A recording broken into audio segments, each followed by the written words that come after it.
गौतम बुद्ध के जीवन के कई प्रेरक प्रसंग हैं। बुद्ध के जीवन का यह छोटा सा प्रसंग हमारे जीवन में एक नया परिवर्तन ला सकता है। छोटी सी कहानी है, अंत तक जरूर पढ़ें और दोस्तों के साथ शेयर जरूर करें।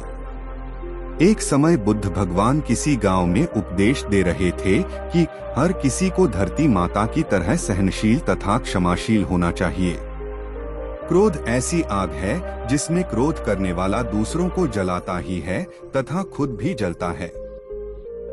सभा में सभी शांति से बुद्ध की बातें सुन रहे थे। वहीं स्वभाव से अतिक्रोधी एक ऐसा व्यक्ति भी बैठा हुआ था जिसे ये सारी बातें बेतुकी लग रही थी। वह कुछ देर ये सब सुनता रहा, फिर अचानक ही आग बबूला होकर बोलने लगा, तुम पाखंडी हो, बड़ी बड़ी बातें करना यही तुम्हारा काम है, तुम लोगों को भ्रमित कर रहे हो। तुम्हारी ये बातें आज के समय में कोई मायने नहीं रखती। ऐसे कई कटु वचन सुनकर भी बुद्ध शांत रहे। उसकी बातों से ना तो वह दुखी हुए, ना ही कोई प्रतिक्रिया की। यह देखकर वह व्यक्ति और भी क्रोधित हो गया और उसने बुद्ध के मुंह पर थूककर वहां से चला गया। अगले दिन जब उस व्यक्ति का क्रोध शांत हुआ तो वह अपने बुरे व्यवहार के कारण पछतावे करने लगा और वह बुद्ध भगवान को ढूंढते हुए उनके स्थान पर पहुंचा। लेकिन बुद्ध नहीं मिले। वह अपने शिष्यों के साथ अन्य गांव के लिए निकल चुके थे। व्यक्ति ने बुद्ध के बारे में कई लोगों से पूछा और ढूंढते ढूंढते वहीं पहुंच गया जहां बुद्ध प्रवचन दे रहे थे। उन्हें देखते ही वह उनके चरणों में गिर पड़ा और बोला, मुझे क्षमा कीजिए प्रभु।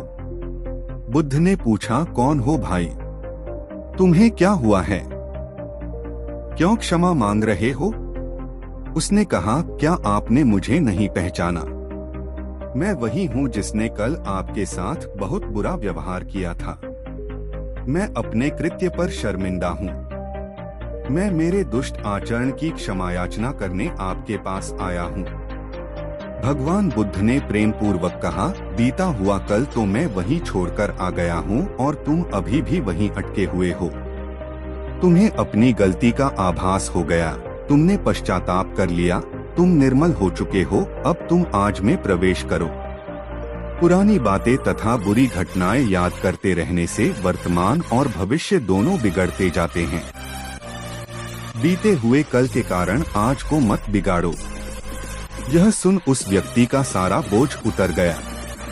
उसने भगवान बुद्ध के चरणों में पड़कर क्रोध त्याग दिया तथा क्षमाशीलता का संकल्प लिया। बुद्ध ने उसके सिर पर हाथ रखकर आशीर्वाद दिया। उस दिन से उसमें बहुत से परिवर्तन आ गए और उसके जीवन में सत्य, प्रेम व करुणा की धारा बहने लगी और अपने क्रोध पर नियंत्रण पा लिया। बुद्ध की सीख, कई बार हम पिछले समय में की गई गलतियों के बारे में सोचकर बार बार दुखी होते और खुद को कोसते हैं। हमें ऐसा कभी नहीं करना चाहिए। गलती का बोध हो जाने पर हमें उसे कभी ना दोहराने का संकल्प लेना चाहिए और एक नई ऊर्जा के साथ वर्तमान को सुदृढ़ बनाना चाहिए।